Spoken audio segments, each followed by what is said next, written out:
Olá, meus colegas, como vocês estão? Sejam bem-vindos ao nosso canal Alaneflix, aqui do YouTube, onde trarei muitos setups ortodônticos, ou seja, planejamentos virtuais dos meus casos e de casos de colegas que faço consultoria. Se você quiser ajudar o nosso canal, curta o vídeo, compartilhe com outros colegas e que se inscreva também aqui no nosso canal. Assim vocês não perderão os conteúdos que estou preparando para vocês. Então, bora começar. Roda a vinheta.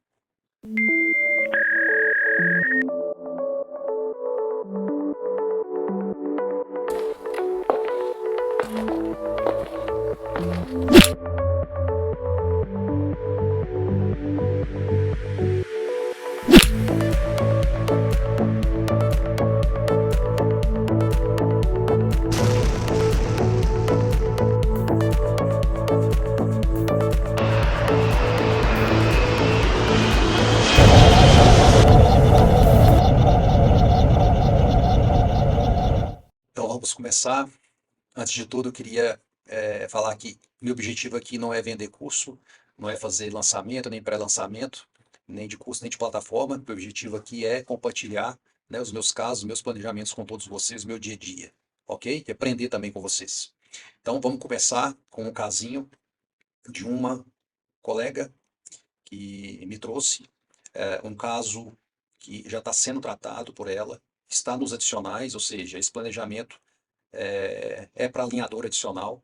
Aqui a gente observa pela oclusão, pela oclusal superior, a ausência do canino, né, do lado esquerdo do paciente, a ausência do 2,3, e esse premolar vai fazer, né, a função do canino em grupo com os outros dentes, né, vai ficar na posição do canino. Aqui tem uma ausência de espaço, né, o paciente também perdeu um molar naquela região. 36, o dente 36, e também tem uma ausência do outro lado, né? Dente 4,6. Então, a gente tem que corrigir muito também a classe 2 do lado direito. E como que a gente vai fazer isso? Primeiro, pessoal, eu solicitei para o técnico, na prescrição, distalização sequencial do lado direito do paciente, terminando em chave de oclusão, ou seja, terminando em classe 1, certo? Mesialização sequencial do lado esquerdo do paciente, terminando em chave de oclusão. Primeiro pré na posição do canino ausente. Ok? Ou seja, deslizar o arco superior para a direita do paciente. Tá? Por quê? Para a gente deixar ainda mais claro que a gente quer a distalização, né, do primeiro quadrante e a mesialização do segundo quadrante. Tá? Coordenar arcos, né, nivelar e alinhar dentes. Com isso, pessoal, a gente observa que a gente tem um desvio de linha média muito considerável. Aqui, eu não tenho autorização para mostrar a face da paciente, mas a gente tem margem para melhorar essa linha média, movimentando apenas dentes superiores. Então, por isso também, desse planejamento, né, que a gente propôs. Ok? Então, vocês vão observar aqui, ó, que a linha média começou a ficar coincidente a partir do estágio 40. Por quê? Por causa da distalização do lado direito do paciente e a mesialização também do lado esquerdo. Vamos olhar aqui na visão do lado direito. Ó, distalização sequenciada, certo. Então, esse foi o que eu solicitei para o técnico. E ele me trouxe isso, certo? Ó, mesialização do quadrante 2 e distalização do quadrante 1. E a linha média, a linha média dentária é coincidente no final, né, do tratamento. Qual que é a ideia? Usar elástico de classe 2 do lado direito, o tempo todo, e elástico de classe 3 do lado esquerdo. Mas tem algumas ponderações aqui que é importante, né, a gente modificar e também salientar. Por quê? Eu não gosto muito de usar um elástico de classe 3, ou seja, até que seja elástico classe 2, cuja movimentação anteroposterior seja bastante considerável e a gente tem uma tendência vertical. Então, eu gosto de aumentar a tendência horizontal. A gente aumenta a tendência, então, anteroposterior. Então, a gente pode manter, né, esse recorte para botão nesse molar? Pode, mas eu prefiro que tenha mais de um recorte. Tá? Para quê? Para a gente poder utilizar um elástico de classe 3 um pouco mais distante e aumentar o efeito horizontal. Aqui a gente poderia até manter esse recorte para botão, acrescentando um attachmentzinho, mas eu vou preferir tirar aquele recorte e deixar apenas um attachment convencional para a gente obter retenção naquele local. Joia? Vou aumentar um pouquinho aqui o tamanho dele. Certo. E vocês concordam que esse attachment nesse canino, desse dente 3.3, ele não vai dar muita retenção para nós? Ele é um attachment de retenção, ele é um attachment de correção de giro, né? E esse canino não está tão girado. Então eu vou substituir aquele attachment, que é otimizado de rotação, por um attachment convencional vertical. Para quê? Para aumentar a retenção daquele canino, porque o paciente vai ter que usar muito elástico ali daquele lado. Certo?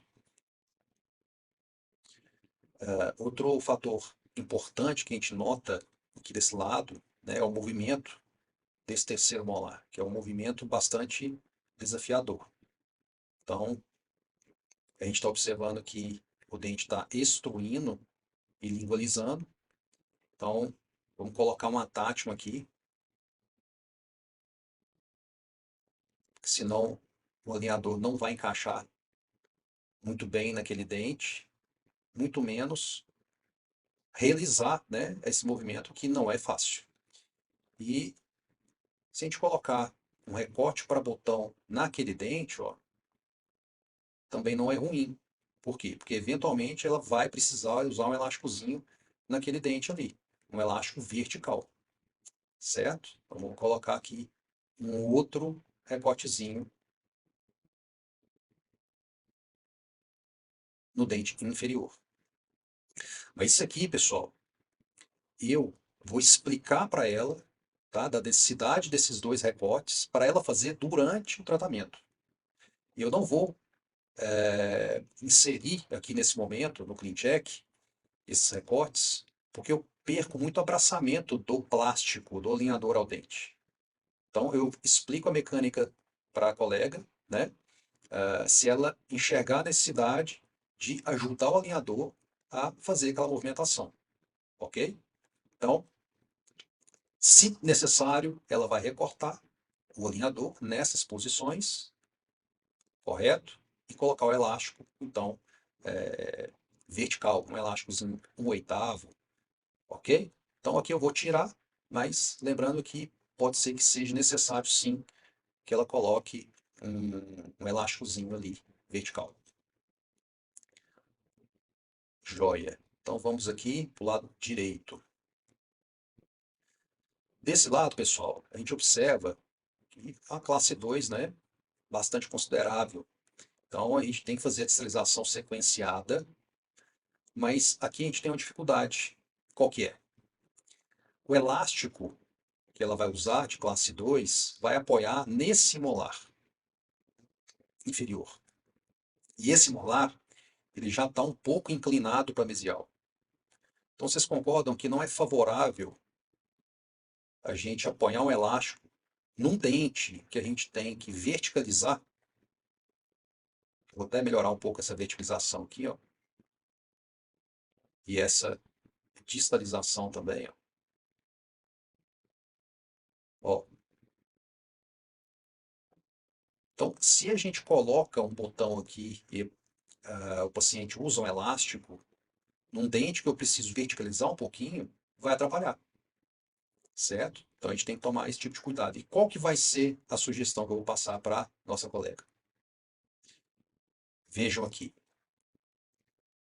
ela colocar, né, ao invés de um botão, um power arm, um power arm nessa posição aqui, ó. Para quê? Para ela conseguir utilizar o elástico nessa extremidade aqui, ó, né, de classe 2. Porque aí eu vou ter um efeito, né, antero-posterior, ó, no centro de resistência, correto? Então aqui é o pulo do gato. Então nós vamos continuar, né, com esse recorte para botão ali, com essa mecânica de elástico, mas ela, em vez de usar um botão, ela vai usar um power arm, ok? Então coloca um power arm aqui ou um gancho botão e a paciente usa o elástico nessa posição. Então é importante a conduta clínica também ser correta, né? Não só um planejamento bem feito. Então, vou trocar também esse attachment no canino. Por quê? Porque vai dar pouca retenção. Canino é um dente que tem uma coroa clínica com um certo volume. Aquele attachment é de controle de raiz, né? Porque é muita serialização sequenciada. E esse attachment tem o auxílio de evitar a inclinação mésio-distal da coroa. Mas, enfim, vou tirar para aumentar a retenção.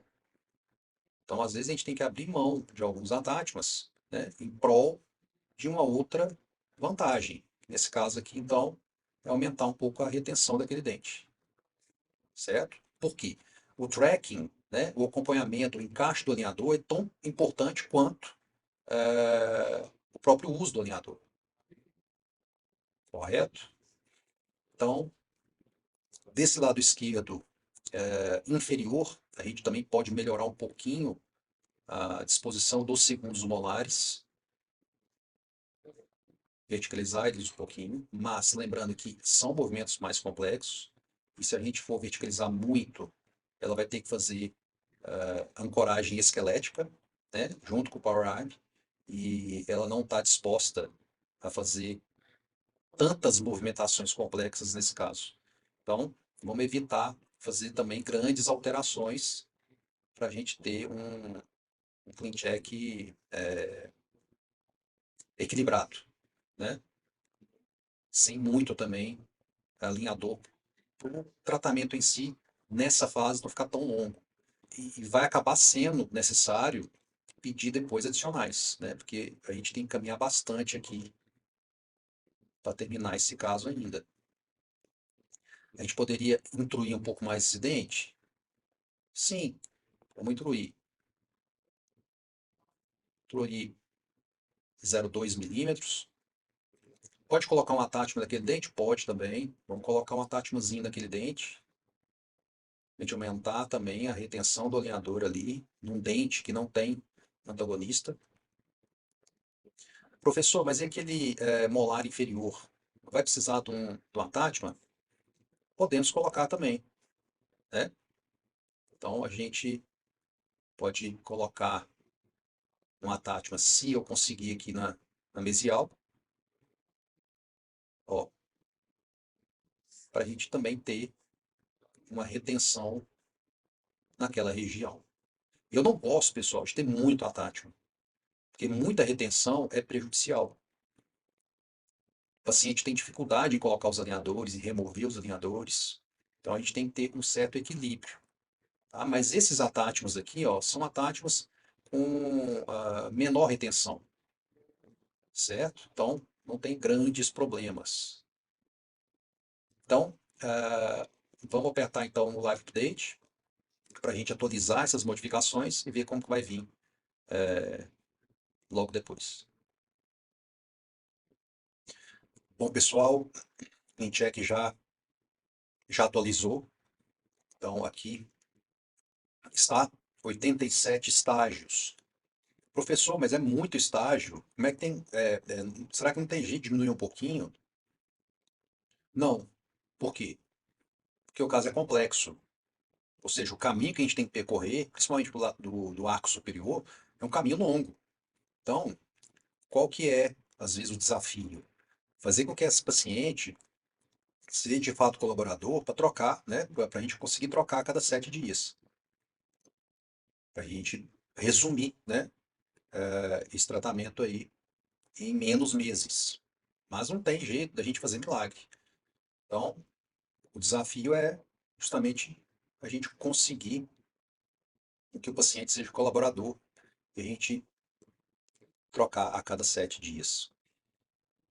Então, pessoal, essa conduta, né, desse planejamento que eu acabei de fazer com vocês, né, essas modificações, eu passo para a colega, para a nossa colega ortodontista, e ela, estando de acordo, ela aprova, e então logo em seguida eu envio para ela a conduta clínica, né, a questão das mecânicas intermaxilares de elástico. Então é importante também a, a gente, além de um bom planejamento, saber também conduzir aquele tratamento em cima do planejamento. Tá? Senão não faz sentido, aquilo não vai acontecer. Então, ah, algumas ponderações, né, que ela vai ter que tomar durante esse tratamento. Saber o melhor momento para colocar o elástico vertical, né, daquele terceiro molar superior esquerdo, cortar o alinhador, né, na região cervical e também no molar inferior, e o elástico de classe 3, né, do lado esquerdo, tá? E vou falar para ela utilizar logo no início do tratamento o elástico de classe 3 do lado esquerdo e o elástico de classe 2 do lado direito, ok? Se a gente apoiar o elástico num dente que está inclinado e aquele dente no clean check a gente está desinclinando e no clean check aquele dente a gente está, né, verticalizando, a gente vai ter a força do elástico contra a força do alinhador. Então vai acabar ficando nula, vai acabar não acontecendo, né, aquele movimento. Então a gente tem que tomar cuidado nessas situações, ok? Então é isso. Espero que todos tenham gostado aí da nossa estreia e em breve eu trago mais planejamentos para vocês. Um abraço.